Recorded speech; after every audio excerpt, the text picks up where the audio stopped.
کے اوپر حضور نبی پاک صلی اللہ تعالیٰ علیہ وآلہ وسلم آپ کا ایک فرمان بخاری شریف کتاب النکاح اور ابن ماجہ شریف کتاب النکاح دونوں کے اندر موجود ہے کہ حضور سرور عالم صلی اللہ تعالیٰ علیہ وآلہ وسلم آپ کی جو ذات مقدس ہے، حضور علیہ الصلاۃ والسلام کی ذات اقدس نے یہ ارشاد فرمایا کہ جو لڑکیاں ہوتی ہیں، لڑکیاں، ان سے آپ جس وقت نکاح کرتے ہیں، یعنی کوئی خاتون سے آپ نکاح کرنا چاہتے ہیں تو کتنی چیزوں کو دیکھا جاتا ہے؟ حضور علیہ الصلاۃ والسلام کی ذات مقدس نے ارشاد فرمایا کہ 4 چیزوں کو دیکھا جاتا ہے۔ کتنی چیزوں کو دیکھا جاتا ہے؟ 4 چیزوں کو دیکھا جاتا ہے۔ سب سے پہلے دیکھا جاتا ہے جمال کو، اور نمبر 2 مال کو۔ کتنی چیزیں ہو گئیں؟ جمال اور مال، 2 باتیں ہو گئیں۔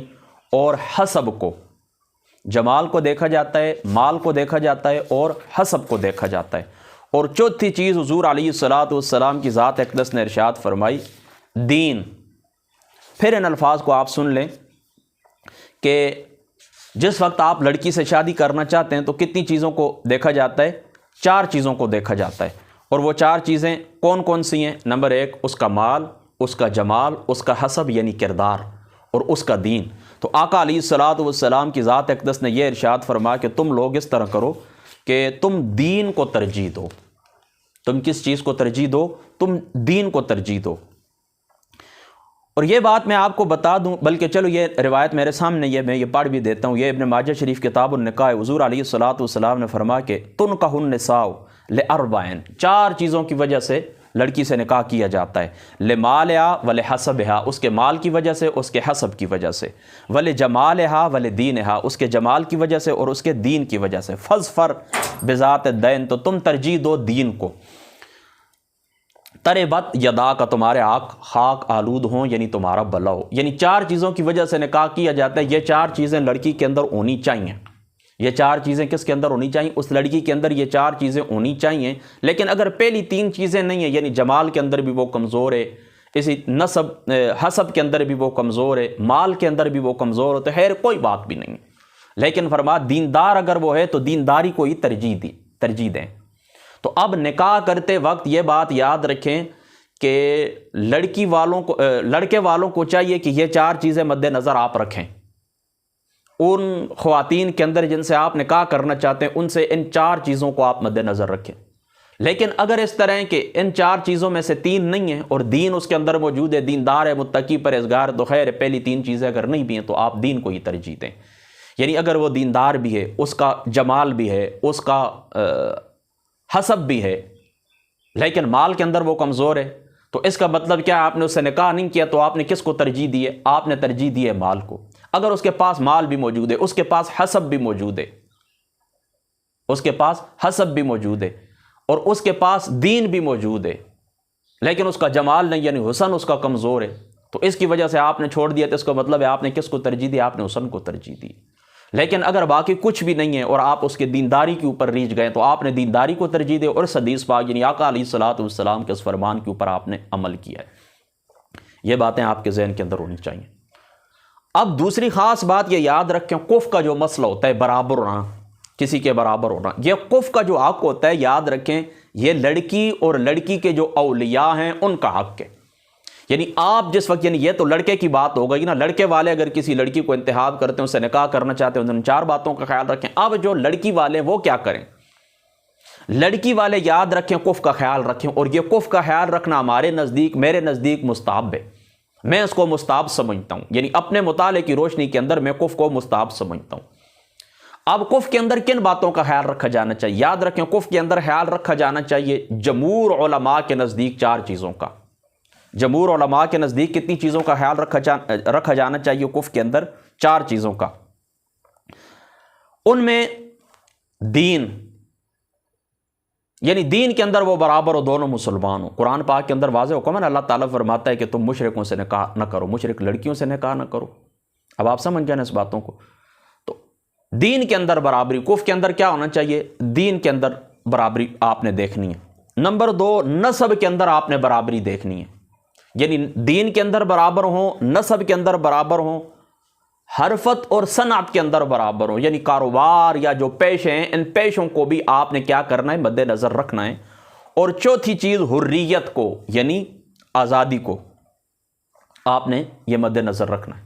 پھر سن لیں، حریت، نمبر 2 دین، سنت و حرفت یعنی پیشے، دین نمبر 1 دین، نسب، سنت و حرفت اور حریت، یہ 4 چیزیں جمہور کے نزدیک کفر کے اندر ان کا خیال رکھا جانا چاہیے۔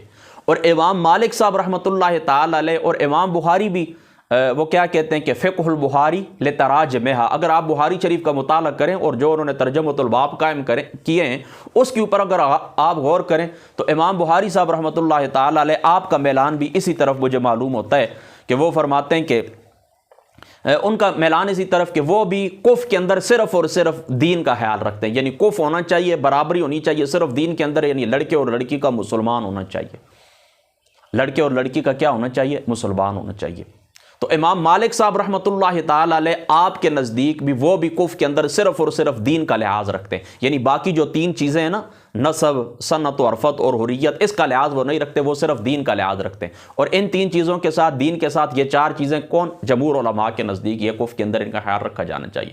اور بعض علماء احناف اس کے اندر مال کا بھی، وہ کہتے ہیں کہ کفر کے اندر مال کا خیال بھی رکھا جائے گا، یعنی لڑکے اور لڑکی کیا ہیں؟ یہ مال کے اندر بھی برابر ہونے چاہیے، لڑکے اور لڑکی کیا ہونے چاہیے؟ مال کے اندر بھی برابر ہونے چاہیے۔ اب دیکھیں نا، یہ بات تو آپ کے ذہن کے اندر آ گئی ہے۔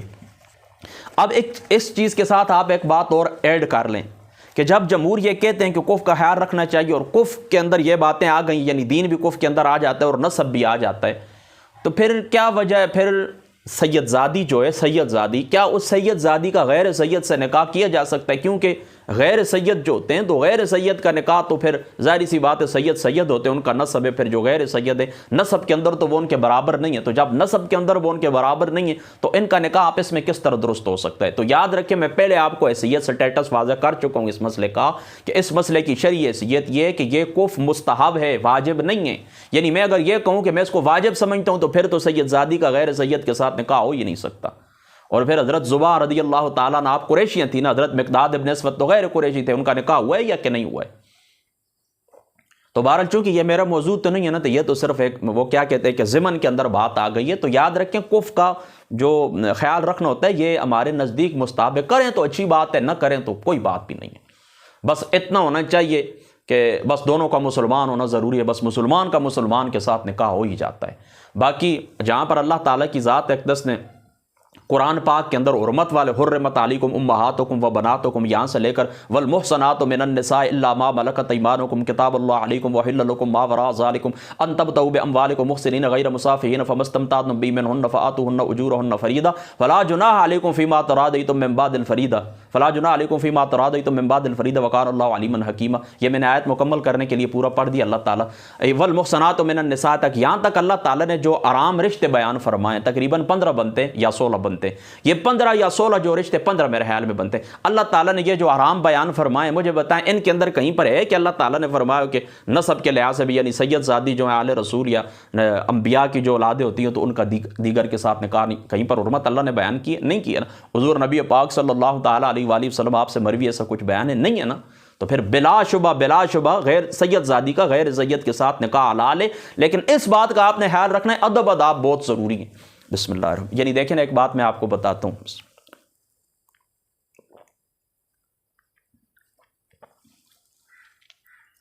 ادب آداب بہت ضروری۔ دیکھیں سید آل رسول ہے، یہ حضور علیہ الصلوۃ والسلام کا جو بدن مبارک ہے، جسم مبارک ہے، اس کا یہ حصہ ہے۔ وَجَعَلُوا لَهُ مِنْ عِبَادِهِ جُزْءًا، اللہ تعالیٰ قرآن کے اندر کیا فرماتا ہے کہ وہ لوگ کہتے ہیں، یعنی انہوں نے کیا کیا، ان فرشتوں مشرکین نے کیا کیا کہ ان کو بتوں کو جز بنا دی ہے، میرا جز بنا دی، یعنی اولاد کیا ہوتی ہے؟ جز ہوتی ہے نا۔ تو یاد رکھیں یہ حضور علیہ الصلوۃ والسلام کی ذات اقدس کے جو گھر والے ہیں، ان کی جو اولاد ہے، یہ حضور کے جسم کے حصے ہیں، حضور علیہ الصلوۃ والسلام کے جسم مبارک کی شعائیں ہیں، حضور علیہ الصلوۃ والسلام کے جسم مبارک کے ذرات آپ کو سمجھ لیں، اسے آپ کو سمجھ لیں۔ یعنی آپ اپنی اولاد کو سامنے چلتا پھرتا دیکھتے ہو تو کیا کرتے ہیں آپ؟ خود محسوس ہوتا ہے کہ نہیں یہ میں ہوں سامنے؟ میں خود اپنے بیٹے کو دیکھتا ہوں تو میں کہتا ہوں یہ میں بیٹھا ہوں، اس کے پیٹ کے اندر کچھ جاتا ہے، وہ کھاتا پیتا ہے تو میں سمجھتا ہوں کہ میرے اندر گیا ہے، وہ کچھ پیتا ہے ٹھنڈک مجھے محسوس ہوتی ہے، یعنی اولاد جز ہوتی ہے، سمجھ گئے نا؟ آپ کے جسم کا حصہ ہوتا ہے۔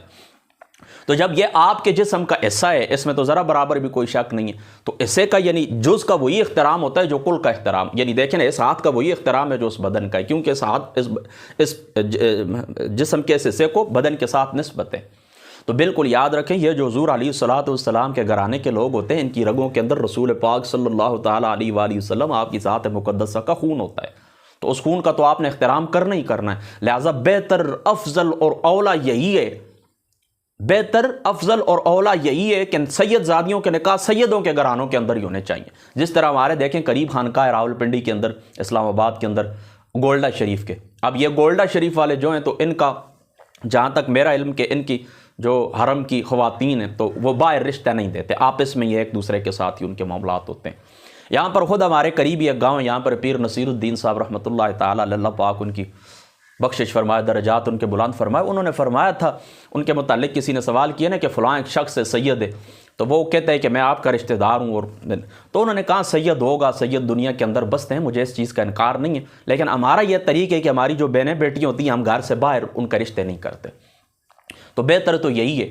اور جہاں تک میرا علم ہے، پیر کرم شاہ صاحب الازری رحمۃ اللہ تعالیٰ علیہ، آپ کے گھر کے اندر بھی ایک سید زادی ہے، اور پیر کرم شاہ صاحب ظاہری سی بات ہے آپ سید تو نہیں ہیں، بہرحال مجھے جہاں تک علم ہے، اللہ تعالیٰ کمی بیشی معاف فرمائی، سنی ہوئی بات ہے، میں نے کہیں پڑھی نہیں ہے۔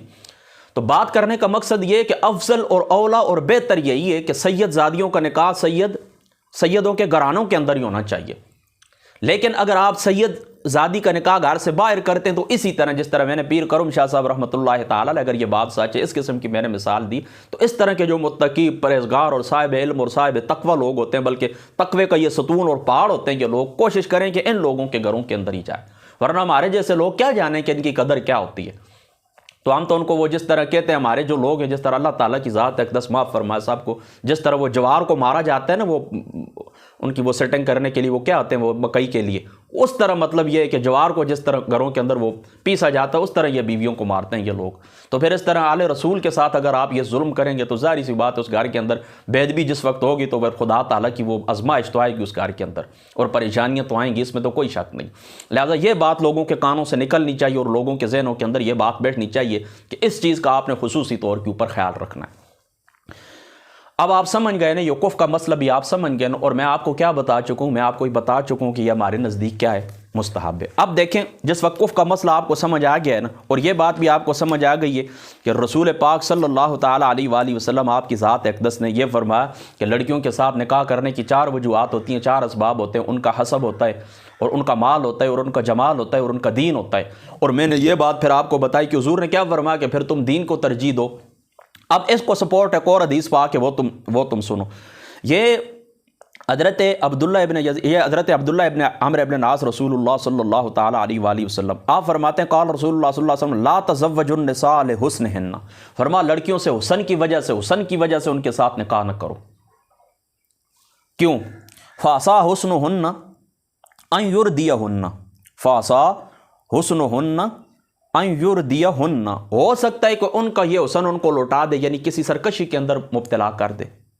ولا تزوجوہن لاموالہن فعسا اموالہن ان تطغیہن، اور ان کے اموال کی وجہ سے بھی ان سے نکاح نہ کرو کہ ہو سکتا ہے کہ وہ ان کو ہلاکت کے اندر ڈال دے، بغاوت کے اندر ڈال دے، یعنی وہ کیا کریں، دولت مندی کی وجہ سے اگر آپ نکاح کریں گے تو وہ انہیں سرکش، ہو سکتا ہے دولت انہیں سرکش بنا دے، اور حسن و جمال کی وجہ سے آپ نکاح کریں گے تو ہو سکتا ہے یہ حسن و جمال تباہی کا سبب بن جائے، یعنی حسن یا دولت دیکھیں آزمائش تو ہے، اس میں تو کوئی ذرا سے بھی شک نہیں۔ قرآن کے اندر بھی اللہ تعالیٰ فرماتے ہیں کہ یہ جو تمہاری بیویاں اور تمہاری اولادیں، ان کو اللہ تعالیٰ نے تمہارا دشمن قرار دیا ہے، یہ تمہاری دشمن ہے۔ بعض صورتوں کے اندر یہ دشمن ہو جاتی ہیں نا، یعنی انسان ان کے اندر پڑھ کے پھر اللہ کو بھول جاتا ہے، آخرت کو بھول جاتا ہے، تو یہ دشمنی ہوئی نا کہ ان کی وجہ سے آپ جہنم کے اندر چلے گئے۔ ورنہ جہاں پر اولاد کو یاد رکھیں دشمن کہا گیا ہے، اور بیویوں کو، اور یا ان کو فتنہ قرار دیا، اس سے فتنہ سے مراد وہ فتنہ نہیں ہے جس کو آپ فساد کہتے ہیں، ورنہ تو پھر نکاح اور یہ ہونا ہی نہیں چاہیے۔ اس فتنے سے مراد آزمائش ہوتی ہے کہ یہ مال اولاد کبھی کبھی انسان کے لیے ایسی آزمائش بن جاتے ہیں کہ لوگ پھر اس طرح کرتے ہیں کہ دنیا کے اندر ہی ڈوب جاتے ہیں، اور ان کے آگے پیچھے ساری زندگی گزر جاتی ہے، اور بندہ اپنی آخرت کے لیے کوئی تیاری نہیں کر سکتا۔ وَتَزَوَّدُوا فَإِنَّ خَيْرَ الزَّادِ التَّقْوَىٰ، اس سے انسان محروم رہ جاتا ہے۔ بسم اللہ الرحمن۔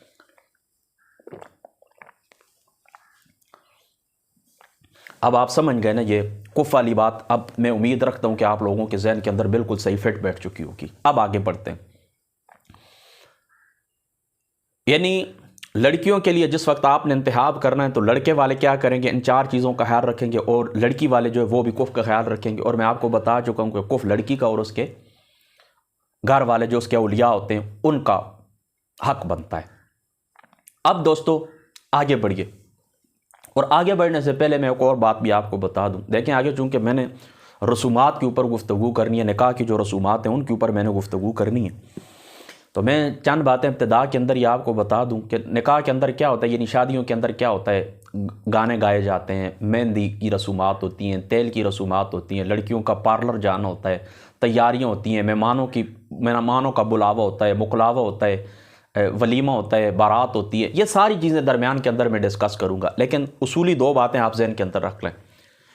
ایک ہوتی ہے رسومات، آپ کی ثقافت، یعنی شادی کے موقع کے اوپر آپ کی رسومات کیا ہیں، غمی کے موقع کے اوپر آپ کی رسومات کیا ہیں. رسومات کے متعلق شرعی نقطہ نظر آپ یہ یاد رکھیں کہ رسومات سے اسلام آپ کو منع نہیں کرتا. رسومات سے اسلام آپ کو منع نہیں کرتا، الا یہ کہ وہ رسومات قرآن اور سنت سے ٹکرا جائیں. بس یہ بات آپ نے ذہن کے اندر رکھنی ہے. رسومات آپ شادی کے موقع کے اوپر جو کچھ بھی کرتے ہیں، دیکھیں نا، ایک ہوتی ہے نا قومی ثقافت اور ایک ہوتی ہے صوبائی ثقافت. یعنی ایک تو ہوتی ہے نا، دیکھیں نا، اس ملک کے اندر ہم پاکستان کے اندر رہتے ہیں تو ایک ہماری قومی ثقافت ہے، اور ایک علاقائی ثقافت ہوتی ہے. یہ باقاعدہ کتابوں کے اندر ان کے الگ الگ باب آتے ہیں. علاقائی ثقافت ہوتی ہے، یعنی دیکھیں نا، ہمارا جو یہ ایریا ہے، علاقہ چھاچ، اس کو ازرو کہیں، اٹک کہیں، جو مرضی ہے کہیں، علاقہ چھاچ کہیں، اٹک کہیں، ہماری کچھ اپنی علاقائی رسومات بھی ہوتی ہے. یعنی چھاچ کی کچھ اپنی رسومات ہیں، ساتھ اٹک شہر کے اندر چلے جائیں، اٹک والوں کی کچھ یہ علاقائی رسومات ہوتی ہیں. تو ان سب میں یاد رکھیں کہ خوشی کے موقع کے اوپر آپ آزاد ہیں، اپنی رسومات آپ کر سکتے ہیں. جو مولوی سے منع کرتے ہیں وہ غلط کرتے ہیں، میں ان کے ساتھ نہیں ہوں، ان کے نقطۂ نظر سے مجھے بالکل اتفاق بھی نہیں. رسومات آپ کر سکتے ہیں، کوئی بات بھی ایسی نہیں ہے کہ اس سے اسلام آپ کو منع کرتا ہو. اسلام اس چیز سے آپ کو منع کرتا ہے کہ قرآن اور سنت کے واضح احکام سے جس وقت آپ کی وہ رسم ٹکرائے گی. اور بعض لوگ یہ بھی کہتے ہیں کہ رسومات جو غیر مسلموں سے آئی ہیں تو ان کو ہمیں ترک کرنا ضروری ہے، کہ من تشبہ بقوم فہو منہم. حضور علیہ الصلوۃ والسلام فرماتے ہیں کہ جو کسی قوم کی مشابہت اختیار کرے گا وہ گویا کہ اسی میں سے. لہٰذا ان رسموں کا ہمیں بائیکاٹ کرنا چاہیے جو دوسرے ممالک سے درآمد کی گئی ہیں، جو امپورٹ ہو کے آئی ہیں، یعنی یورپین ممالک سے، چین سے یہ ثقافت جو یہ ہمیں آئی ہیں تو اس کی ہمیں نقالی نہیں کرنی چاہیے. بسم اللہ.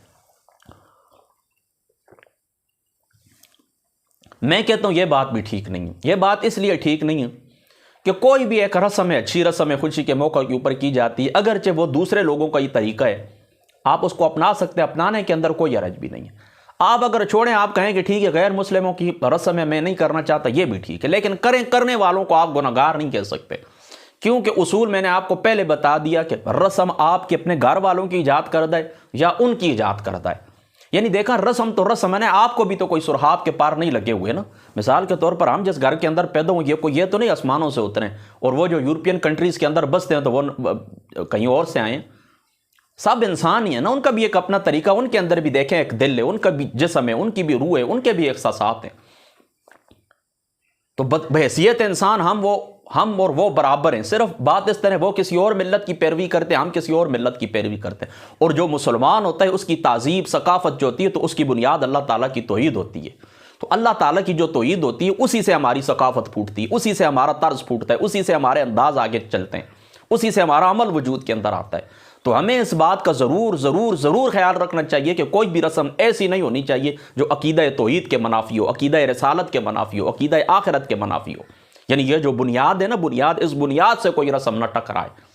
من تشبہ بقوم فہو منہم، اس کے اندر ہمارا مطالعہ جو ہے وہ یہی ہے کہ حضور علیہ الصلوۃ والسلام کے اس فرمان کا مقصد یہ ہے کہ ان رسومات کو آپ ادا نہ کریں جو ان کا مذہبی شعار ہوں، یعنی بطور مذہب وہ کسی چیز کو اڈاپٹ کرتے ہیں اور وہ انجام دیتے ہیں، تو اس سے آپ کو بچنا ہوگا. وہ اگر آپ انجام دیں گے تو پھر یہ کہ دائرہ اسلام کے اندر آپ نہیں رہ سکتے، کیونکہ اسلام جس وقت آپ اس کا اقرار کر لیتے ہیں نا تو اس کی جو نقیض ہوتی ہے اس نقیض سے بھی آپ کو بچنا ہوگا. اب آپ سمجھ گئے نا؟ تو یہ بات آپ نے ذہن کے اندر رکھنی ہے، ٹھیک ہے؟ یعنی رسومات سے اسلام آپ کو منع نہیں کرتا. آپ کی قومی ثقافت ہے، قومی رسومات ہیں یا علاقائی ہیں، آپ ان کو ادا کریں شادی کے موقع کے اوپر، غم کے موقع کے اوپر، کوئی بات بھی نہیں. صرف اس کے اندر کوئی ایسی بات نہیں ہونا چاہیے جو عقیدہ توحید کے خلاف ہو، یعنی ہمارے ایمان کے خلاف ہو، ہمارے ایمان کے منافی ہو، ہمارے اسلام سے ٹکرائے، ہمارے دین سے ٹکرائے، ہماری شریعت سے ٹکرائے، اس کو آپ نے ذہن کے اندر رکھنا۔ دوسری بات خاص طور پر آپ نے یہ یاد رکھنی ہے کہ من تشبہ بقوم فہو منہم، یہ بھی آپ کے ذہن کے اندر یہ بات آ گئی ہے، اور رسوم والی جو بات ہے وہ بھی آپ کے ذہن کے اندر آ گئی ہے۔ لہٰذا اب ان علماء کو آپ آسانی کے ساتھ، علماء ہیں یا کوئی عام آدمی ہے، وہ آپ کو اگر ان چیزوں سے منع کرتا ہے کہ یہ فلاں سے درآمد ہو کے آئیے، یہ فلاں سے درآمد ہو کے آئیے۔ اچھا میں آپ کو ایک اور بات بتا دوں، تقریباً 12 سے زیادہ رسومات اور کام ہمارے ابھی بھی میرے سامنے ایسے ہیں، میں ان کو بیان نہیں کرنا چاہتا کہ وہ ہمارے اور ان کے درمیان، یعنی جن کی آپ کہتے ہیں کہ رسومات مغرب سے یہ امپورٹ ہو کے آئیں، وہ آپ بھی کرتے ہیں اور وہ بھی کرتے ہیں، تو کیا خیال ہے کہ پھر ہمیں یہ جو جائز کام ہے یہ سارے پھر چھوڑنے پڑیں گے صرف اس وجہ سے کہ وہ بھی کرتے ہیں؟ تو اس بات کو آپ نے خیال رکھنا ہے، بحیثیت انسان ساری دنیا برابر، سب اللہ تعالیٰ کے بندے ہیں، سب کے اللہ تعالیٰ نے ایک ہی دل، ایک ہی فطرت ہے، سب کی ایک ہی فطرت ہے۔ ہاں اتنا ضرور ہوتا ہے کہ کوئی لوگ گناہوں کے اندر اور خدا کی نافرمانیوں کے اندر اس طرح مبتلا ہو جاتے ہیں کہ وہ اپنی فطرت کے آگے باندھ دیتے ہیں، گویا کہ اپنی فطرت کو خود مسخ کر لیتے ہیں، وہ الگ لوگ ہوتے ہیں۔ لیکن فطرت سب کی بنیادی طور کے اوپر ایک ہے، اس کو آپ سلا دیں، اس کے خلاف چلیں، وہ آپ کو الٹاتی رہے گی، یہ ایک الگ بات ہے۔ تو اس چیز کا آپ نے خیال رکھنا ہے۔ پھر میں اپنا جملہ دہرا دیتا ہوں کہ کوئی بھی رسم ہے آپ اس کو ادا کر سکتے ہیں، آپ کی علاقائی رسم ہے یا آپ کی قومی رسم ہے، آپ اس کو ادا کریں، اس سے اسلام آپ کو منع نہیں کرتا۔ بس خوشی کا طریقہ ہو یا غم کے کوئی رسم ہو، بس قرآن اور سنت سے نہ ٹکرائے۔ سمجھ گئے آپ اس بات کو؟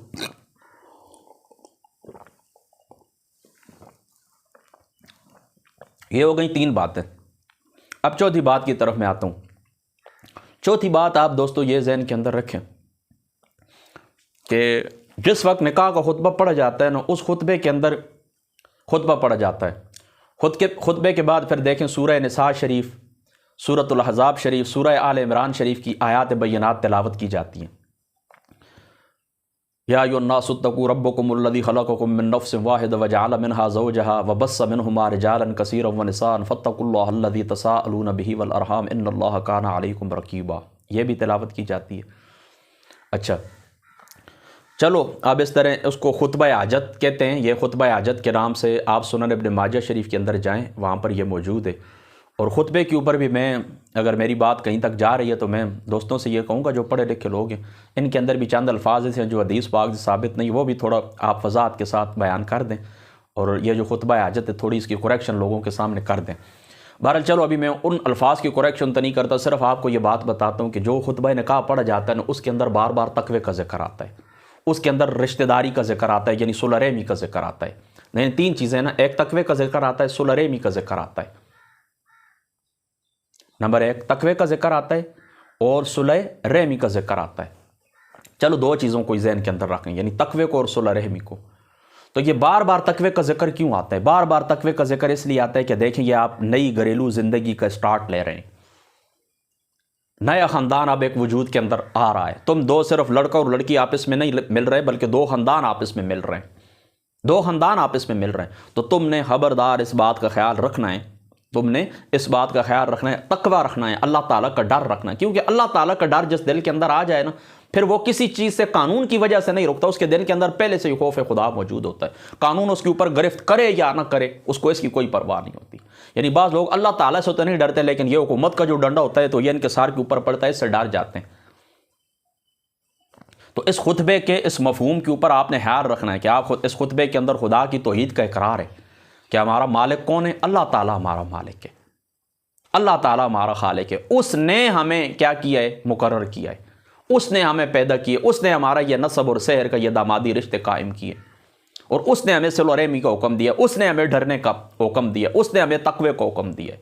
لہٰذا بیویوں کے اوپر ہاتھ اٹھانے سے ڈرنا ہے، آپ کی جو اولاد ہے اس اولاد کے حقوق کا خیال رکھنا ہے۔ یہ کمزور مخلوق حضور علیہ الصلوۃ والسلام نے اس کو آبگینہ یعنی شیشے کا جو گروندہ ہوتا ہے وہ فرمایا، یعنی اتنی نازک ہوتی ہیں خواتین، تو ان کے ساتھ اس نے سلوک کا حکم اللہ تعالیٰ کی ذات اقدس نے مجھے دیا ہے، ان کے حقوق اللہ تعالیٰ کی ذات اقدس نے میرے اوپر مقرر کیے، لہٰذا ان چیزوں کا آپ نے خیال رکھنا ہے، اس نے اخلاق کے ساتھ، بہترین اخلاق کے ساتھ اپنی بیویوں سے پیش آنا ہے۔ حضور نبی پاک صلی اللہ تعالیٰ علیہ وآلہ وسلم آپ کی ذات اقدس نے کیا ارشاد فرمایا؟ خیرکم لآلی وانا خیرکم لآلی، تم میں سے بہتر وہ کہ جو اپنے گھر والوں کے حق میں بہتر ہے اور میں اپنے گھر والوں کے حق میں بہتر ہوں۔ اور دوسرے مقام کے اوپر حضور علیہ الصلوۃ خیارکم نساء، تم میں سے بہتر وہ ہے کہ تم میں سے بہتر کون ہے کہ جو اپنی عورتوں کے حق کے اندر بہتر ہے۔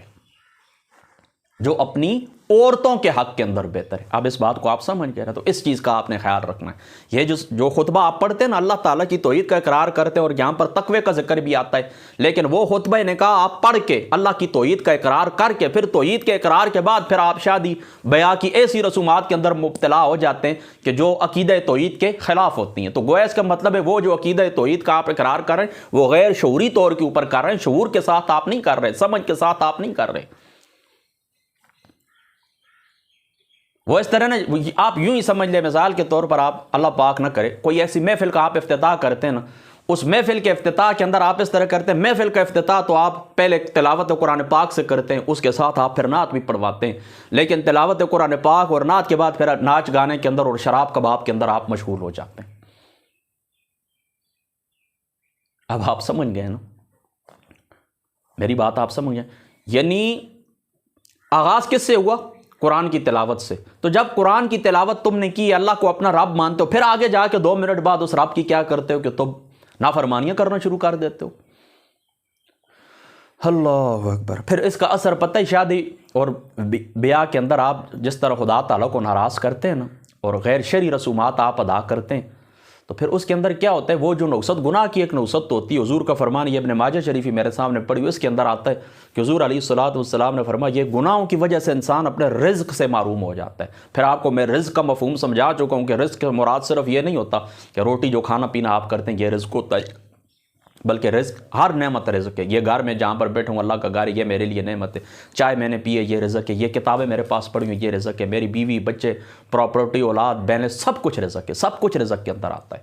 تو پھر بندہ ان سے محروم ہو جاتا ہے۔ تو میرے استاذ حنیف قریشی صاحب دامت برکاتہم العالیہ، آپ کو اللہ تعالیٰ آباد رکھے، آپ کچھ عرصہ پہلے یہاں پر مرزا کے اندر تشریف لائے تھے نا، تو وہ شادی کے موقع کے اوپر آپ کا خطاب تھا، تو اس کے اندر حنیف قریشی صاحب نے بڑی پیاری بات کی تھی۔ آپ کہتے ہیں یہ ابتدا کے اندر ہی آپ خدا تعالیٰ کو ان رسموں کے اندر آپ پڑ جاتے ہیں، اللہ کو ناراض آپ کرتے ہیں، اللہ تعالیٰ کی ذات اقدس کو آپ ناراض کرتے ہیں، تو پھر کیا ہوتا ہے؟ وہ گناہوں کی نوست پھر جس وقت پڑتی ہے نا دولہے اور دلہن کے اوپر، تو ان کی زندگی پھر اجیرن ہو جاتی ہے، پھر ایک سال بھی نہیں گزرتا بعد طلاق تک پہنچ جاتی ہے۔ تو اس چیز کا آپ نے خصوصی طور کے اوپر خیال رکھنا ہے کہ یہ جو خطبہ نکاح پڑھا جاتا ہے، توحید کا اقرار بھی آپ کرتے ہیں، تقوی کا حکم بھی آپ لوگوں کو سناتے ہیں، پڑھ کے سنایا جاتا ہے کہ اللہ تعالیٰ تمہیں ڈرنے کا حکم دیتا ہے، اللہ تعالیٰ تمہیں تقوی کا حکم دیتا ہے، پھر 2 منٹ آگے جا کے وہ ساری باتیں پیچھے رہ جاتی ہیں اور آپ اس طرح کرتے ہیں کہ لو لاب کے اندر اور اللہ تعالیٰ کی نافرمانیوں کے اندر اور گناہوں کے اندر آپ مبتلا ہو جاتے ہیں، اور وہ جو کچھ آپ نے پہلے اقرار کیا ہوتا ہے اس کے خلاف آپ چلنے لگ جاتے ہیں۔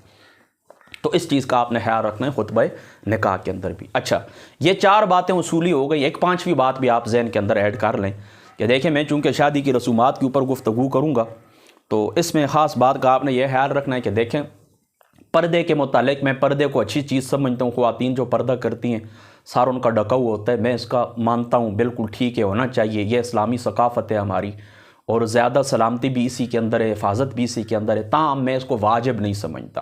یعنی باقی علماء کا جو نظریہ ہے وہ کہتے ہیں کہ لڑکیوں کا پردہ واجب ہے۔ لڑکیوں کا پردہ کیا ہے؟ یعنی سر سے لے کر پاؤں تک وہ ڈکی ہوئی ہوگی، چاند ایک چیزیں، یعنی ہاتھ، اس کی ہتھیلیاں، اس کے پاؤں اور اس کا چہرہ، یہ اس کو چھوڑ کر باقی اس کا سارا وجود کیا ہے؟ پردہ ہے، اور یہ واجب ہے۔ میں اس کو واجب نہیں کہتا، ٹھیک ہے؟ تو ظاہر سی بات ہے جب میں اس کو واجب نہیں کہتا تو بہت ساری باتیں شادی کے اندر اس طرح کی آئیں گی کہ جہاں پر وہ لوگ کہیں گے کہ یہ انہوں نے گناہ کا کام کیا، تو میں کہوں گا نہیں، یہ گناہ نہیں ہے، کیونکہ میرے نزدیک تو پردہ واجب نہیں ہے، میں تو پردے کو واجب نہیں سمجھتا۔ اسی طریقے سے دوسری بات یاد رکھیں کہ یہ جو موسیقی ہوتی ہے صحت مند اگر شاعری کی جائے، اور اس کا بھی میں قائل ہوں، یعنی غنا جس کو کہتے ہیں نا، اور گانا موسیقی، میں اس کا قائل ہوں۔ اور میری دلیل کیا ہے؟ یعنی میں موسیقی کا قائل ہوں، میری دلیل کیا ہے؟ میری دلیل وہی ابن ماجہ شریف کا کتاب الغناء والدف، یا کتاب الدف والغناء، اس طرح یہاں پر میرے خیال میں 1700، یعنی کتاب النکاح کے اندر آپ جائیں گے نا تو باب الغناء والدف یہ آئے گا، اور 1797 نہیں 1897 نہیں 17 نہیں 1897 نمبر احادیث سے آپ جائیں نا، اور حدیث نمبر 1901 یا 1902 تک یہ 4 یا 5 روایتیں آپ کو ملیں گی۔ کتاب النکاح کے اندر جائیں گے، باب الغناء والدف آپ نکالیں گے، اور 1897 نمبر حدیث وہ ہوگی انشاءاللہ تعالیٰ، لازمی یہی مجھے یاد ہے، یہی ہے۔ تو یہ 4-5 جو روایتیں، یہی میری دلیل ہے۔ تو شادی کے موقع کے اوپر اگر صحت مند شاعری کی جائے، اچھے اشعار پڑھے جائیں، خواتین پڑھیں یا مرد پڑھیں، بشرطے کہ ادب و آداب کا خیال رکھا جائے، اور باقی جو دھنیں ہوتی ہیں، جو موسیقی ہوتی ہے، اس کے ساتھ وہ جو سازندے ہوتے ہیں، جو کچھ یہ کیا جائے، تو میں مطلب یہ کہ آداب کے اندر رہتے ہوئے میں اس کو جائز سمجھتا ہوں۔ تو اس چیز کو بھی آپ نے مد نظر رکھنا ہے۔ تو ایک پردے کے متعلق بھی بات ہو گئی، دوسری بات موسیقی کے متعلق بھی ہو گئی، تیسری ویڈیو کے متعلق بھی ہو گئی۔ دیکھیں ویڈیو بنانا اور اسی طریقے سے مووی بنانا، تصاویر وغیرہ، میں اس کی حرمت کا قائل نہیں ہوں۔ اور پہلے جو علماء تھے انہوں نے بھی لاؤڈ سپیکر کے اوپر، موسیقی کے اوپر، تصویروں کے اوپر فتوے دیے تھے، لیکن آج وہی علماء اس طرح کے ان کے اپنے چینلز ہیں، اور وہ سب سے اس وقت تک وہ اپنا بیان ہی شروع نہیں کرتے جب تک وہ کیمرہ سامنے نہ آ جائے، اور تصویریں منع کرتے تھے۔ اور آج ان کی تصویروں کو آپ دیکھیں، کوئی درخت آپ کو ایسا نہیں ملے گا، کوئی چوک آپ کو ایسا نہیں ملے گا۔ میں خود جن کے فتوے میں نے اپنے بچپن کے اندر سنے تھے، آج وہ الیکشن کے اندر کھڑے ہوتے ہیں، ان کے بڑے بڑے بینرز ہر چوک کے اندر آپ کو نظر آئیں گے۔ تو گویا کہ وہ بھی زبانی اگر انہوں نے رجوع نہیں کیا تو عملاً انہوں نے رجوع کر لیا، اور یہ تو میں سمجھتا ہوں ان کی منافقت ہی ہے۔ بہرحال یہ 3-4 چیزیں پھر میں گنوا دیتا ہوں، یعنی پردے کے متعلق، موسیقی کے متعلق اور مووی وغیرہ تصویر، ان کی میں حرمت کا قائل نہیں ہوں۔ لہٰذا جب میں حرمت کا قائل نہیں ہوں تو ظاہر سی بات ہے کہ میں جس وقت کوئی مسئلہ بیان کروں گا، کوئی بھی، یہ تو چلو شادی بیاہ کی رسومات ہیں، باقی بھی کوئی بات آئے گی تو پھر میرے نزدیک شاید مجھ سے ظاہر سی بات ہے میں ان کو جائز قرار دوں گا، یعنی اس کے ساتھ جو اٹیچ باتیں آئیں گی نا، تو ظاہر سی بات ہے کہ میں ان کو جائز قرار دوں گا اور باقی اس کو حرام قرار دیں گے۔ تو یہ فرق آپ نے اپنے ذہن کے اندر رکھنا ہے، اور آج بھی میں اس بات کا قائل ہوں کہ جو لوگ جس چیز کو دین سمجھتے ہیں ان کو اسی کے اوپر عمل پیرا ہونا چاہیے۔ یعنی ایک شخص یہ کہتا ہے نا، مجھے ناراضگی جو ہے نا وہ اس بات کے اوپر نہیں ہے کہ آپ مجھ سے اختلاف کیوں کرتے ہیں، ناراضگی اس بات کے اوپر ہے کہ آپ اختلاف کرتے ہیں، اختلاف برائے اختلاف آپ رکھتے ہیں، اختلاف برائے تنقید نہیں رکھتے، اختلاف برائے اصلاح نہیں ہے، آپ کا اختلاف علمی نہیں ہوتا ہے، تعصب کے اوپر مبنی ہوتا ہے اور منافقت کے اوپر مبنی ہوتا ہے۔ یعنی دیکھیں نا، میں اب پردے کا قائل نہیں ہوں، اگر واجب اس کو نہیں سمجھتا، تو میری جو بیٹی ہے وہ اگر اس طرح کرتی ہے کہ پردہ نہیں کرتی، یا جتنا میں کہتا ہوں وہ اس کو ٹھیک ہے کہتی ہے ٹھیک ہے، تو مجھے اس کے اوپر ناراض ہونے کی ضرورت تو نہیں ہے۔ میری بات منافقت یہ ہے کہ میں کہوں گا کہ پردہ واجب نہیں ہے، پھر میری بیٹی اس طرح کرے یا میری بیوی اس طرح کرے کہ وہ پردہ نہ کرے اور میں ان سے ناراض ہو جاؤں، تو یہ منافقت ہے۔ میں کہوں کہ مووی بنانا درست نہیں ہے، آرام ہے، پھر میری بیوی ہو، گھر والے ہوں، بچے ہوں، وہ اس طرح کرے کہ میری موویاں بنائیں اور نیٹ کے اوپر اپلوڈ کرتے رہیں، تو میں کہوں گا کوئی بات بھی نہیں۔ میں کہوں تصویر آرام ہے، لیکن آپ کو فیس بک کے اوپر، یوٹیوب کے اوپر، ہر جگہ سوشل میڈیا کے ہر پلیٹ فارم کے اوپر میری تصویریں نظر آئیں، یہ منافقت ہے، اس سے مجھے اختلاف ہے۔ میں کہوں کہ موسیقی آرام ہے، پھر اس طرح کروں کہ میں قوالی نام رکھ کے موسیقی کو جائز قرار دوں۔ اب قوالی کے اندر کیا ہوتا ہے؟ قوالی کے اندر اسی طرح کے معاملات نہیں ہوتے جن کو آپ فاسق کہتے ہیں۔ یعنی میں تو یہ نہیں کہتا نا کہ جو شخص اس طرح، اچھا چلو کسی علیہ کی وجہ سے آپ فاسق کسی کو کہتے ہیں، مجھے بتائیں قوالوں کے چہرے کس طرح ہوتے ہیں؟ داڑھی ان کی بالکل نہیں ہوتی، عورتوں کی طرح انہوں نے کپڑے پہنے ہوتے ہیں، اور یہ تو نعت خوانوں نے بھی آج کل یہ معاملہ کیا ہوا ہے، نعت خوان بھی اسی طرح کرتے ہیں کہ ان کے کپڑے عورتوں کی طرح ہوتے ہیں، رنگ برنگے کپڑے ہوتے ہیں، داڑھی ان کی بھی نہیں ہوتی، سار سے وہ ننگے ہوتے ہیں، اور اس طرح کرتے ہیں کہ گانوں کی طرز کے اوپر وہ نعتیں پڑھتے ہیں اور سار ڈم ڈم بھی ہوتا ہے، تو اس کو پھر اس طرح کرتے ہیں، اس کو میں منع نہ کروں تو پھر یہ میری بھی تو منافقت ہے نا، کہ ادھر میں کہوں کہ موسیقی اور گانا حرام ہے، دوسری طرف قوالی کے نام کے اوپر اور نعت خوانی کے نام کے اوپر میں خود ان محفلوں کے اندر جا کر شرکت کروں، اس چیز سے مجھے اختلاف ہے۔ میں کہوں کہ پاکستان کا نظام حرام ہے، الیکشن کے جو الیکشن کمیشن کا جو نظام ہے یہ سارا غداری کے اوپر مبنی ہے، اور یہ سارا فساد کے اوپر مبنی ہے، اور یہ کرپٹ نظام ہے، پھر اسی کرپٹ نظام کے تحت میں کرسی حاصل کرنے کی کوشش بھی کروں، اسی کرپٹ اسمبلیوں کے اندر میں جانے کی کوشش بھی کروں، تو میرا فتویٰ کچھ اور ہے، میرا عمل کچھ اور ہے۔ لما تقولون ما لا تفعلون، اللہ تعالیٰ فرماتے وہ بات کیوں کہتے ہو جو کرتے نہیں۔ تو اب یہ باتیں آپ کو سمجھ آ گئی نا۔ میں کہوں کہ پردہ واجب ہے، مجھے بتائیں جو لوگ پردے کو واجب کہتے ہیں، پردے کو جو سب سے سخت حکم حدیث پاک کی روح سے، چلو اس کی سند کے اوپر آپ گفتگو کریں بے شک، لیکن حدیث پاک کی روح سے سب سے سخت حکم دیور کے لیے، اور پاکستان ہندوستان کے اندر سب سے زیادہ جو اسکینڈل سامنے آئے وہ بابی اور دیور کے اسکینڈل سامنے آئے، اور یہی جو علماء کہتے ہیں پردہ واجب ہے، مجھے بتائیں کہ گھروں کے اندر آپ جا کر دیکھیں کہ کیا بابیوں اور دیوروں سے پردے ہوتے ہیں؟ یعنی سب سے سخت حکم تو خود بابیوں سے بات کرتے ہیں، بھابھیوں کے ساتھ سفر کرتے ہیں، بھابھیوں کے ساتھ ہوٹلنگ کے لیے جاتے ہیں، اور معاملہ چلو کدھر بھی نہ جائیں، ہوٹلنگ کے لیے بھی نہ جائیں، سفر بھی، گھر کے اندر تو سامنے نہیں ہوتے، وہ آپ کے لیے کھانا لاتی ہے، دعا سلام آپ کرتے ہیں، تو پھر یہاں پر بھی آپ تھوڑی سی مہربانی کریں نا، یعنی جو بات کہتے ہیں پھر اس کے اوپر عمل کر کے بھی دکھائیں۔ ایک شخص ہے نا وہ کہتا ہے قبضہ داڑھی واجب ہے، اور قبضہ داڑھی واجب ہے، جو اس سے کم کرائے تو اعلیٰ حضرت رضی اللہ تعالیٰ عنہ، حضرت محدث دہلوی صاحب اور کچھ دیگر علماء بھی ہیں جنہوں نے اس کو واجب کہا ہے، یعنی قبضہ داڑھی کو، تو ایک قبضہ سے جو بندہ کم کرے تو وہ آپ کیا ہوا؟ فاسق ہوا نا، تو مجھے بتائیں اس فاسق کے حق کے اندر آپ گواہی دے سکتے ہیں؟ یعنی جس طرح وہ نماز کے لیے آگے نہیں ہو سکتا، اس کو آپ کہتے ہیں کہ نماز کے لیے آگے ہو جائے، تو چونکہ یہ واجب کا منکر ہے لہذا واجب الاعادہ ہے، نماز ہم کو دہرانی پڑے گی، تو مجھے بتائیں وہ الیکشن کے اندر کس طرح کھڑا ہو سکتا ہے؟ اس کے حق میں آپ کس طرح گواہی دے سکتے ہیں؟ یعنی فاسق کے معلن وہ ہوا نا، اعلانیہ فاسق ہے نا، وہ نا اعلانیہ فسق کرنے والا نا، یعنی جو داڑھی کو ختم کرتا ہے، اور داڑھی اگر قبضہ واجب ہے تو وہ کیا کرنا ہے؟ اعلانیہ فسق کرتا ہے نا۔ تو جب وہ اعلانیہ دوستوں فسق کرتا ہے تو مجھے بتائیں ایسے شخص کے حق میں آپ گواہی دیں گے کہ یہ اچھا بنتا ہے؟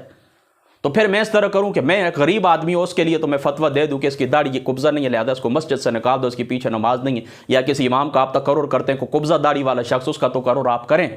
پھر اس طرح کروں کہ یہاں پر جو جنرل کرنل میجر جس وقت ان کے ساتھ میں سیٹ ایڈجسٹمنٹ کر لوں، اتحاد کر لوں، اور مسجد کے محرابوں کے اندر ان کو کھڑا کر کے ان سے تقریریں کرواؤں، ان کی گاڑیوں کے اندر چکر لگاتا رہوں۔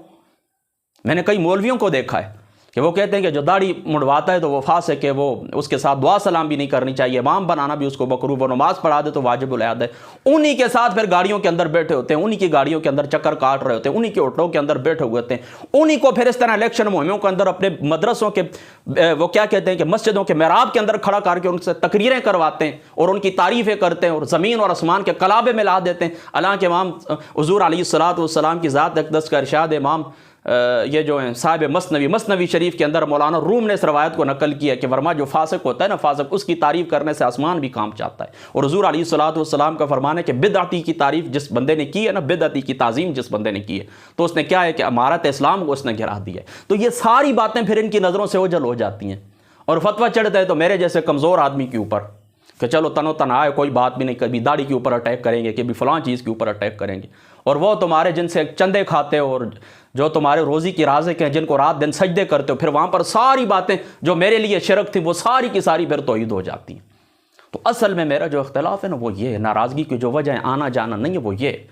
اب مجھے تو کوئی کچھ نہیں، مجھے کل بھی ایک شخص نے پوچھا صاحب پھر اس طرح کہ کہیں پر نوکری کا مسئلہ آ جائے تو ظاہر سی بات ہے کہ بعض جگہ اس طرح ہوتا ہے کہ وہ کہتے ہیں کہ آپ داڑھی، مطلب یہ ہے کہ ہمارا جو اندر سیٹ اپ ہے تو داڑھی والے شخص کو ہم نہیں رکھ سکتے، تو داڑھی والے شخص کو ہم نہیں رکھتے ہیں تو پھر ہم کیا کریں، داڑھیوں کو ختم کریں یا نوکری کو چھوڑ دیں؟ تو میں ان کو یہی کہتا ہوں، میں نے کہا اگر آپ اس کو دین سمجھتے ہیں کہ یعنی آپ سمجھتے ہیں یہ واجب ہے، یہ دین کا حصہ ہے، تو پھر تو آپ گناہگار ہوں گے، بلکہ اگر گہرائی کے اندر چاہیں تو پھر تو آپ ایمان سے یاد دو بیٹھیں گے، لیکن آپ اس کو دین نہیں سمجھتے، ایک اچھی بات سمجھتے ہیں، چھوٹی ہو بڑی ہو تو کوئی بات بھی نہیں، پھر تو آپ تو اس چیز کا فرق ہمیشہ مد نظر رکھ۔ تو اب شادی بیاہ کی جتنی رسومات کے اوپر میں انشاءاللہ تعالیٰ آنے والی وہ گفتگو کروں گا، تو یہ 4-5 باتیں آپ نے ذہن کے اندر رکھنی ہے کہ پردے کو میں واجب نہیں سمجھتا، قبضہ داڑھی کو میں واجب نہیں سمجھتا، اسی طریقے سے موسیقی کو میں حرام نہیں سمجھتا، اسی طریقے سے وہ جو میں نے باقی مووی وغیرہ بنانا، ویڈیو بنانا، تصویر کشی کو میں حرام نہیں سمجھتا، لہٰذا میرے ساتھ جو گفتگو ہوگی تو اسی بنیاد کے اوپر ہوگی، اور جو میں گفتگو کروں گا تو اسی بنیاد کے اوپر کروں گا۔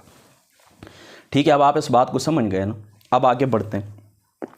دوستو یہ تو میں نے آپ کو بتا دیا کہ جس وقت آپ شادی کی تیاری کرتے ہیں، اور یہاں پر بھی ایک مسئلے کے لحاظ سے ایک بات اور بھی آپ ذہن کے اندر رکھ لیں، مسئلے کے لحاظ سے یہ بات آپ نے ذہن کے اندر رکھنی ہے کہ جس وقت آپ نکاح کرتے ہیں نا، نکاح تو نکاح کی شرعی حیثیت کیا ہے؟ ہم احناف کے نزدیک یہ سنت ہے، بعض علماء اس کو غالباً حضرت امام شافعی صاحب اس کو مستحب کہتے ہیں، یعنی کرو تو ثواب والی بات ہے، نہ کرو تو کوئی گناہ کی بات نہیں ہے، لیکن وعند التوقان واجب، کہ جس وقت آپ کو دیکھیں نا شدید گناہوں کے اندر پڑنے کا اندیشہ ہو، آپ نفقے کے اوپر قادر ہوں، نفقہ آپ دے سکتے ہوں، تو پھر آپ اس طرح کہ اس کے اوپر پھر علماء احناف کا نقطہ نظر یہ ہے کہ یہ واجب ہو جاتا ہے۔ بہرحال اعتدال کی حالت میں یہ نکاح کیا ہے؟ یہ سنت ہے، اعتدال کی حالت میں نکاح کیا ہے؟ سنت ہے۔ تو نکاح کرنا کیا ہے؟ سنت۔ ہاں کوئی شخص اگر اس طرح نفقے کے اوپر وہ قادر نہیں ہے، جس طرح میں نے آپ کو بتایا نا کہ علماء احناف میں سے بعض اس طرح نا کہ کف کی جس وقت بات کرتے ہیں نا، کف کی، تو کف کے اندر وہ اس بات کا بھی لحاظ رکھتے ہیں، کف کے اندر وہ اس بات کا بھی لحاظ رکھتے ہیں کہ مال کے اندر بھی برابری ہونی چاہیے۔ تو مال کے اندر برابری کا یہی معنی لیا جائے گا کہ وہ لڑکی کو مار بھی دے سکتا اور لڑکی کے نفقے کے اوپر بھی قادر ہو، اور پھر ذرا سا آگے بڑھیں اور اس طرح برابری چاہیں تو پھر اس طرح اگر لڑکی 2 کروڑ کی مالک ہے تو لڑکا بھی 2 کروڑ کا مالک ہونا چاہیے، لڑکی 5 کروڑ کی مالک ہے تو لڑکا 5 کروڑ کے مالک ہونے چاہیے۔ اور میں سمجھتا ہوں کہ اس زمانے کے اندر، چونکہ میں آپ کو بتا چکا ہوں نا کہ کف میرے نزدیک کیا ہے، میرے مطالب، میرا جو اپنی تحقیق ہے تو اس کے مطابق کف شادی کے اندر کیا ہے؟ مستحب ہے، اور میں سمجھتا ہوں کہ اس زمانے کے اندر اس کو بہت زیادہ خیال رکھنا چاہیے، اور بالخصوص اس مال والی شک کے اوپر آپ نے خاصا تدبر کرنا ہے، اور دیکھیں رشتہ دیتے وقت، کیونکہ یہ کف جو ہوتا ہے نا، میں آپ کو بتا چکا ہوں نا کہ لڑکی کا اور لڑکی کے اولیاء کا حق ہوتا ہے، لہٰذا ان کو چاہیے کہ اس بات کا خصوصیت کے ساتھ خیال رکھیں، خصوصیت کے ساتھ اس بات کا خیال رکھیں۔ اس کی وجہ یہ کہ آج کل گھروں کے اندر زیادہ جو لڑائیاں اور جھگڑے ہیں وہ اسی مال کی وجہ سے ہیں۔ معیشت کمزور ہوتی ہے تو ظاہر سی بات ہے کہ بیوی کا موڈ بھی تبدیل ہو جاتا ہے، خاوند کا بھی تبدیل ہو جاتا ہے۔ میں نے خود کئی گھروں کے اندر دیکھا ہے کہ ابتدائی مہینے کی ہوتی ہے، تنخواہیں وغیرہ آتی ہیں تو سارے خوش ہوتے ہیں، خاوند بھی بیوی بھی، اور بیوی کا موڈ بھی اچھا ہوتا ہے، لیکن جب آخری تاریخیں ہوتی ہیں، کچھ معمولی سی 5 روپے کی چیز بھی ضرورت ہوتی ہے تو نہیں ہوتے کہ تنخواہ بھی آئی نہیں ہے، تو پھر حالات بگڑے ہوئے ہوتے ہیں۔ لہٰذا بیٹی کا رشتہ دیتے وقت اس مال کا ضرور خیال رکھنا چاہیے، یعنی مالی حیثیت اس لڑکے کی مستحکم ہونی چاہیے۔ یہ بھی ایک لوگوں کی بات ہے کہ نہیں جی ہم سادگی کے ساتھ نکاح کریں گے اور شرعی احکام رکھ دیں گے، نہ کچھ لکھوائیں گے نہ کچھ یہ کریں گے۔ جب اس طرح آپ نہیں کریں گے نا تو پیچھے پھر حالات بھی آپ دیکھ لیں، آپ کی لڑکیوں کے لیے پھر کیا سیفٹی رہ جائے گی؟ یعنی لڑکا تو پھر معاشرے کے اندر ایڈجسٹ ہو ہی جاتا ہے کسی نہ کسی صورتحال میں، لڑکی پھر کیا کرے گی؟ تو یہ باتیں آپ خدا کا واسطہ چھوڑ دیں۔ ٹھیک ہے وہ کسی بزرگوں کا تقوی ہوتا ہوگا، ان کی تعلیمات ہیں، ٹھیک ہے ان کا ایک اپنا عمل، لیکن دیکھیں ہر زمانے کی کچھ ضروریات ہوتی ہیں۔ اس زمانے کے اندر یہ دنیا گلوبل ویلیج نہیں بنی تھی، یعنی دیکھیں نا گلوبل ویلیج کا کیا مطلب ہے کہ اب ہم یوں سمجھ لیں ایک چھوٹا سا گاؤں ہے ساری دنیا، یا ایک چھوٹا سا شہر ہے، قصبہ ہے۔ پہلے تو دیکھیں نا یہ میرا گاؤں ہے نا، اس گاؤں کے ساتھ جو گاؤں ہے نا سرکہ، اس طرف سرکہ گاؤں ہے، اس طرف جو ہے دامان ہے، اس کی باتیں بھی ہمیں نہیں پتہ ہوتی تھی کہ وہاں پر کیا ہو رہا ہے۔ لیکن ابھی تو دیکھیں نا گھر کے اندر ہم بیٹھے ہوئے سامنے سکرین لگی ہوتی ہے، اپنا یہ جو پیڈ ہوتا ہے اس کے اوپر آپ دیکھ لیں، ٹیبلٹ کے اوپر، اپنے موبائل کمپیوٹر کے اوپر ساری دنیا کی آپ بیک وقت سیر کر رہے ہوتے ہیں۔ رات کو خود میں الیکشن کے ریزلٹ دیکھ رہا تھا، میں نے کہا پاکستانی میڈیا کیا کہتا ہے، انٹرنیشنل میڈیا کیا کہتا ہے، الجزیرہ والے کیا کہتے ہیں، نیو یارک ٹائم والے کیا کہتے ہیں، انڈیا والے کیا کہتے ہیں، انڈینس ٹائم کیا، تو ان کو سب کو میں نے گھر کے اندر بیٹھے بیٹھے بستر کے اندر اوپر بستر پڑا ہوا تھا، میں نے وہ سب کو ہی دیکھ لیا۔ تو یہ مطلب یہ ہے کہ آپ دیکھیں میڈیا کا زمانہ ہے، آپ اس طرح ہیں کہ جس وقت آپ کی بہنیں بیٹیاں گھروں کے اندر بیٹھ کر دنیا کے معاملات کو دیکھیں گی کہ فلاں شخص کے پاس اتنی دولت ہے، فلاں شخص کے پاس اتنی دولت ہے، فلاں کے پاس اتنی دولت ہے، تو ظاہر سی بات ہے کہ پھر وہ بھی کہتی ہے نا کہ ہمارا بھی کچھ ہونا چاہیے۔ میں اللہ تعالیٰ کو سامنے رکھ کے کہتا ہوں، میں نے یہ باتیں اپنی آنکھوں سے دیکھی ہوئی ہیں۔ بعض بیویاں ہوتی ہیں بہت صابر شاکر ہوتی ہے، میں مانتا ہوں کہ کچھ بھی نہیں کہتی، لیکن ان کے دل کے اندر تمنا ہوتی ہے، میں خود اس بات کا گواہ ہوں۔ میری خود جو گھر والی ہے نا تو وہ دیکھتی رہتی ہے نا فلاں کی شادی، اس کو یہی شوق ہے زیادہ تر، وہ دیکھتی رہتی، تو کبھی کبھی مجھے کہتی ہے کہ فلاں لڑکی وہ 6 ملکوں کے اندر گئی، فلاں نے شادی کے بعد اس کا خامد اس کو ہنی مون کے ٹرپ کے اوپر لے کے گیا، 10 مہینوں کے لیے وہ گئے، 10 ملکوں کے اندر وہ پھیل کے آئے، وہ یہ یورپین ممالک اور سوئٹزرلینڈ اور وغیرہ وغیرہ یہاں پر پھر کیا ہے۔ تو گویا کہ اس نے مجھے یہ نہیں کہا کہ میں نہیں جا سکی، اور لیکن میں سمجھتا ہوں اس بات کہ اس کے دل کے اندر یہ تمنا ہے۔ تو بات اس طرح اللہ تعالیٰ کا آپ کو واسطہ ہے، والدین کے سامنے میں ہاتھ جوڑتا ہوں کہ ان چیزوں کا آپ خیال رکھا کریں۔ میں تو آج سے کچھ عرصہ پہلے مسجد کے اندر جو درس تھا، میں تو اس بات کا بھی قائل ہوں کہ شہر اور گاؤں کا بھی خیال رکھنا چاہیے کہ شہری لڑکیاں جو ان کے شہر کے اندر ہی شادی ہونی چاہیے، دیہاتی لڑکیوں کی دیہاتوں کے اندر ہی شادی ہونی چاہیے، کیونکہ دیہاتوں کا ماحول ایک جیسا ہوتا ہے، ایڈجسٹنگ آپس میں ہو ہی جاتی ہے، اور باقی اس طرح کے جو شہری لڑکی ہوتی ہے اس کے اطوار تھوڑا انداز الگ ہوتے ہیں، تو دیہات کی جو لڑکی ہوتی ہے تو ان کے ساتھ حسد کے اندر مبتلا ہو جاتی ہے، وہ کہتی ہیں اچھا یہ طور طریقے تو ہمارے نہیں ہیں، یہ تو تمہارے ادھر چھوڑ کے آؤ، تو پھر وہ بیچاری کس طرح کر دیا، پریشان ہو جاتی ہے کہ میں کیا کروں۔ وہ تو آزاد خیال ہوتی ہے اپنا، اس کے وہ ذہن اس کا آزاد ہوتا ہے، اس کی تعلیم کے اندر تھوڑا شہری لڑکی دیہاتوں سے ذرا زیادہ ہی بہتر ہوتی ہے۔ وہ کہ آج کل کے دیہات وہ دیہات نہیں رہے کہ آپ دیہات بھی سارے تقریباً شہر بن چکے ہیں کہ کوئی ایسی سہولت جو شہر کے اندر میسر ہوتی ہے وہ دیہاتوں کے اندر بھی ہوتی ہے۔ بہرحال پھر بھی پاکستان کے آپ کو پتہ ہے اس کا باوا آدم ہی نرالا ہے، پاکستان، ہندوستان، بنگلہ دیش کی بات ذرا ہو رہی ہے، تو ان کے دیہات بھی اب چونکہ بعض پسماندہ آج بھی ہیں، تو اس چیز کا وہاں پر ان ملکوں کے اندر خیال رکھا جائے گا، وہ ان جگہوں کے اوپر اس کا بھی آپ خیال رکھیں کہ دیہات کا اور شہر کے اندر بھی کف کا خیال رکھنا چاہیے کہ شہری لڑکیاں شہروں کے اندر ہی جائیں، دیہاتی لڑکیاں دیہات کے اندر ہی جائیں۔ ہاں ہمارے یہاں تو پتہ ہے کیا، میں سچ بات آپ کو ایمانداری سے بتاؤں نا کہ اگر آپ اس طرح کرتے ہیں نا، کوئی مائیں بچوں کے لیے رشتہ تلاش کرتی ہے، بیوی ان کو مل جاتی ہے نا، تو آپ چاہیے کیا شکر ادا کریں اس بات کے اوپر کہ خامن کی محبت خامن کے دل کے اندر، بیوی کی محبت دل کے اندر پڑ گئی ہے، اور بیوی کی محبت خامن کے دل کے اندر پڑ گئی ہے۔ اس میں شکر ادا کرنا چاہیے اللہ تعالیٰ کا گھر والوں کو۔ لیکن گھر والے کیا کرتے ہیں، یعنی سب سے پہلے لڑکے کی امی، یعنی جو اس لڑکی کی ساس ہوتی ہے وہ، اور باقی وہ جو ہوتی ہیں دیورانیاں جٹھانیاں جو کچھ نندے مندے ہوتی ہیں، وہ ساری وہ حسد کے اندر مبتلا ہو جاتی ہیں۔ وہ کہتی ہیں اچھا یہ تو ہمیں سب کچھ چھوڑ کے اپنی بیوی کو ہو گیا، تو اب وہ کیا کرے، بیوی کا ہی اس نے ہونا ہے نا، اسی سے اب اس کی نسل آنی ہے، اسی کا ہونا ہے۔ شکر نہیں کرتی ہیں آپ اس کو، آپ کا اپنا گھر ہے، کل آپ بھی اپنے گھر کے اندر سدھار جائیں گی۔ والدین انہوں نے اپنی اچھی بہترین زندگی گزاری ہے، ٹھیک ہے، آپ پوتوں والے ہو گئے، بیٹوں کی آپ کی شادی ہو گئی تو عمر آپ گزار چکے نا. ہاں لڑکے کو یہ ضرور چاہیے کہ وہ اس طرح، یعنی بیوی کی محبت یہ نہیں، اس طرح اس کو محبت نہیں کہتے کہ محبت یہ ہے کہ آپ اس طرح ایک طرف لڑک کی جائیں اور باقی سارے رشتوں، یعنی بیلنس آپ نے خود ہی رکھنا ہے. یعنی میں دیکھیں نا، مجھے معلوم ہے کہ میں ایک مسجد کا امام ہوں، میرے پیچھے لوگ جمعہ پڑھتے ہیں، میری کیا حیثیت ہے، میں ممبر رسول کے اوپر بیٹھتا ہوں، اس کا یہ ایک سٹیٹس ہے، اس کے منصبی تقاضے کیا ہیں. اور میں اس طرح، میری بیوی بھی ہے، میرے 2 بچے بھی ہیں، میرے والدین بھی ہیں، میرے بہن بھائی رشتہ دار بھی ہیں، دوست احباب بھی، اٹھنے بیٹھنے والے بھی ہیں، مقتدی بھی ہیں. تو یہ سارے جتنے میرے رشتے میری ذات سے ریلیٹڈ ہے نا، ان کے اندر بیلنس میں نے خود رکھنا ہے. بیوی کا ایک ٹائم ہے، اس کو ملے گا. بچوں کا ایک ٹائم ہے، ان کو ملے گا. بچوں کی محبت اپنی جگہ، بیوی کی محبت اپنی جگہ، والدین کی اطاعت محبت اپنی جگہ. تو اس طرح نہیں ہونا چاہیے کہ بندہ بیوی کو اور کر رہے اور سارے رشتوں کو بلا دے. اور اس طرح بھی نہیں ہونا چاہیے کہ والدین کی اطاعت کا یہ مطلب بھی نہیں ہے کہ بندہ والدین کے کہنے کے اوپر بیوی کے اوپر ظلم و ستم کرنا شروع کر دے.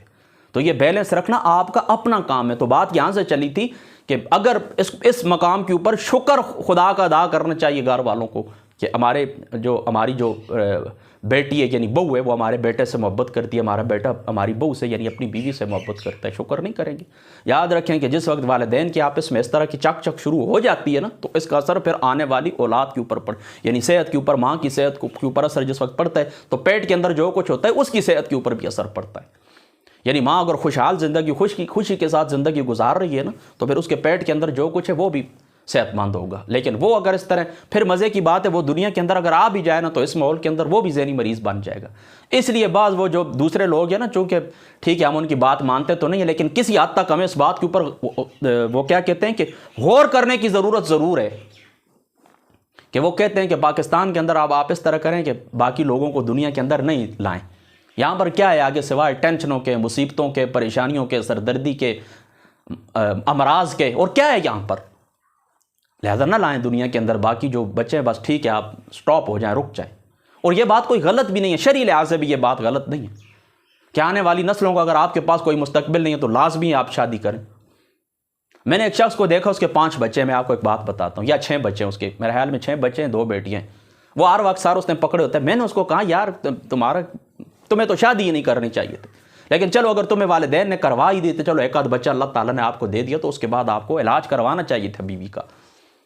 کنٹرول برتھ جس کو کہتے ہیں وہ آپ کو کرنا چاہیے تھا. آپ کو پتہ ہے کہ میرے گھر کے اندر وسائل اتنے نہیں، میرے پاس کوئی ہنر نہیں ہے، میرے پاس کوئی تعلیم نہیں ہے، تو آپ اس طرح کریں گے کہ مزدوری کر کے آپ بچوں کو کس طرح رکھ سکیں گے؟ آپ میری بات کو سمجھ. تو ان ساری چیزوں کو آپ نے ہمیشہ مد نظر رکھنا ہے. تو اب پھر واپس اپنی گفتگو کی طرف چلتے ہیں. اب اس طرح نا دوستو کہ جس وقت شادی کا آپ ارادہ کرتے ہیں تو شادی کا ارادہ کرتے ہوئے آپ کیا کرتے ہیں؟ شادی کا ارادہ کرتے ہوئے آپ آگے بڑھتے ہیں، لڑکی تلاش کرتے ہیں. اب لڑکی والے بھی کف کا خیال رکھیں گے اور لڑکے والے بھی ان 4 باتوں کا خیال رکھیں گے جو میں حدیث پاک پڑھ کے آپ کو سنا چکا ہوں. اب جس وقت ان باتوں کا آپ نے خیال رکھا ہے، آپ آگے بڑھیں، آپ نے رشتہ تلاش کیا ہے تو رشتہ آپ کو مل گیا ہے، بات آپ کی طے ہو گئی ہے، نسبت آپ کی طے پا گئی ہے. اس کو کہتے ہیں منگنی. اس کو کیا کہتے ہیں؟ منگنی. بعض لوگوں نے اس کے اوپر بھی انگلیاں اٹھائی ہیں کہ وہ جی منگنی کی تو رسم ہے، یہ فضول. کوئی فضول بھی نہیں، غلط بات ہے، یہ غلط بات ہے. منگنی ہے، نسبت ہے، پیغام بھیجنا درست ہے. اور جس وقت نسبت طے پا جائے اس کو منگنی کہتے ہیں. اور اس کی کچھ رسومات اگر آپ ادا کریں تو یہ درست ہے. مثال کے طور پر لڑکی والے ہمارے یہاں بستر ہوتا ہے نا کہ وہ انگوٹھی سونے کی ہو یا چاندی کو. لڑکیوں کے لیے آپ سونا بھی جائز ہے، تو کیوں نہیں آپ ان کو سونے کی انگوٹھی پہنا سکتے ہیں؟ سونے کی انگوٹھی آپ پہنائیں اور طائف کا جو تبادلہ آپ کرنا چاہیں وہ طائف کا تبادلہ بھی آپ کریں. ان طائف کا تبادلہ بھی آپ کریں. لازمی طور کے اوپر جو تحفے طائف دینے ہوتے ہیں ان کا تبادلہ بھی آپ کریں. کوئی اس کے اندر گناہ والی بات نہیں ہے. صرف آپ کو اس بات کا خیال رکھنا ہوگا کہ بوجھ نہ ہو ایک دوسرے کے اوپر. یعنی دوسروں کی دیکھا دیکھی کے اندر جو بات کی جاتی ہے کہ فلان اتنا کیا میں بھی اتنا کروں گا، تو اس طرح ہے کہ نہ کروں گا تو میری ناک کاٹ جائے گی. بس اس بات سے آپ نے پرہیز کرنا ہے. جو آپ کی توفیق ہے، لڑکوں والوں کو آپ تحفہ دینا چاہتے ہیں بے شک بھجوائیں. باقی رسم اس کو نہ بنا لیں کہ لازمی اب نکاح ہو گئے، منگنی ہو گئی ہے تو اب شب برات کے اوپر ہم اس طرح کریں گے کہ اتنا مال وہاں پر لڑکوں کے گھر والوں میں بھیجوائیں گے. لڑکی والے کہیں گے کہ ہم اتنے پکوان بنا کر لڑکی والوں کے گھر کے اندر بھیجیں گے. لڑکے والے اس طرح کریں. اچھا اسی طریقے سے شب برات کے موقع کے اوپر، عید کے موقع کے اوپر اور یہ جو شب برات یا معراج شریف یا اس طرح کے جو دن ہوتے ہیں، رمضان المبارک ہوتا ہے یا عید الفطر یا عید الاضحیٰ کے موقع کے اوپر جو رشتہ دار تحفے تحائف بھجواتے ہیں، یہ ویسے بھی درست ہیں، ویسے بھی بھجوانے چاہیے انسانیت کے ناطے. لیکن اس کے اندر خاص آپ نے جو بات یاد رکھنی ہے وہ یہ کہ بدلے کی امید کے اوپر کچھ بھی نہ کریں، اللہ کی رضا کے لیے کریں. کہ صلح رحمی جس کو کہتے ہیں نا، جس طرح میں آپ کو بتا چکا ہوں کہ نکاح کے خطبے کے اندر صلح واتقوا اللہ الذی تساءلون بہ والارحام، اللہ تعالیٰ پر تقوی اختیار کرو، ڈر رکھو، اللہ تعالیٰ کا تقوی رکھو. یہ وہ رشتے ہیں تساءلون بہ، ان کے سبب سے تم سوال کرتے ہو ایک دوسرے سے، ان رشتہ داریوں کے سبب سے تم ایک دوسرے سے سوال کرتے ہو. تو ان رشتہ داری کے یعنی یہ صلح رحمی، اس کا اللہ تعالیٰ مجھے اجر دے گا، اس چیز کا آپ نے خیال رکھنا ہے. تو بدلہ بھی نہیں ہونا چاہیے، یعنی بدلے کی امید بھی نہیں ہونی چاہیے، اور لگی بدی رسم بھی نہیں ہونی چاہیے. تو یہ منگنی کی صورتحال جو ہے اس صورت کے اندر یہ جائز ہے. منگنی آپ کریں لڑکی والوں کو. ہاں بعض دفعہ اس طرح ہوتا ہے کہ پھر لڑکی والے اس طرح کرتے ہیں کہ لڑکے والوں کو اس طرح کرتے ہیں کہ سونے کی انگوٹھی بیچتے ہیں. تو ظاہر سی بات ہے مرد کے لیے تو سونا وہ کیا کہتے ہیں استعمال کرنا حرام ہے. لیکن اگر وہ تحفہ دے دیتے ہیں لڑکے والے کو تو پھر آپ اس طرح کریں کہ اس کو اپنے گھر کے اندر رکھ لیں، یہ آپ کا مال ہے. ٹھیک ہے. تو منگنی کی رسم کیا ہے؟ منگنی کی رسم درست ہے، اس کو جائز ہے، کوئی اس کے اوپر کسی قسم کی کوئی گفتگو نہیں. اب دوستو اس طرح ہے کہ جس وقت منگنی ہو جاتی ہے تو اس منگنی سے پھر اس طرح ہے کہ آگے پھر بڑھا جاتا ہے. منگنی سے جس وقت آپ آگے بڑھتے ہیں تو آپ اس طرح کرتے ہیں کہ درمیان کے اندر ٹائم رکھا جاتا ہے. اور یہاں پر بھی میں نصیحت کرنا چاہتا ہوں کہ درمیان کے اندر جو ٹائم رکھا جاتا ہے یہ اتنا طویل نہیں ہونا چاہیے. کوشش کریں کہ منگنی کے فوراً بعد آپ نکاح کر دیں. لیکن اس طرح ہوتا ہے، میں آپ کو یہ بات ایمانداری سے بتاتا ہوں کہ عمومی طور پر اس طرح ہوتا ہے کہ منگنی کے بعد پھر جو نکاح کیا جاتا ہے وہ نکاح کیا جاتا ہے بارات کے موقع کے اوپر. یعنی جس وقت لڑکے والوں بارات لے کر جاتے ہیں لڑکی کے گھر، تو اس وقت کیا کیا جاتا ہے؟ وہاں پر نکاح کیا جاتا ہے. تو بہتر کیا ہے؟ بہتر یہ ہے کہ منگنی کے فوراً بعد کیا کر دیا جائے؟ نکاح کر دیا جائے. تو اب اس طرح کرتے ہیں کہ یہاں پر پہنچ کر بات کو ختم کرتے ہیں، بات کو روکتے ہیں. انشاءاللہ تعالیٰ زندگی رہی تو آج چونکہ اصولی باتیں ہو گئی ہیں، انشاءاللہ تعالیٰ یہاں سے پھر آگے گفتگو کریں گے.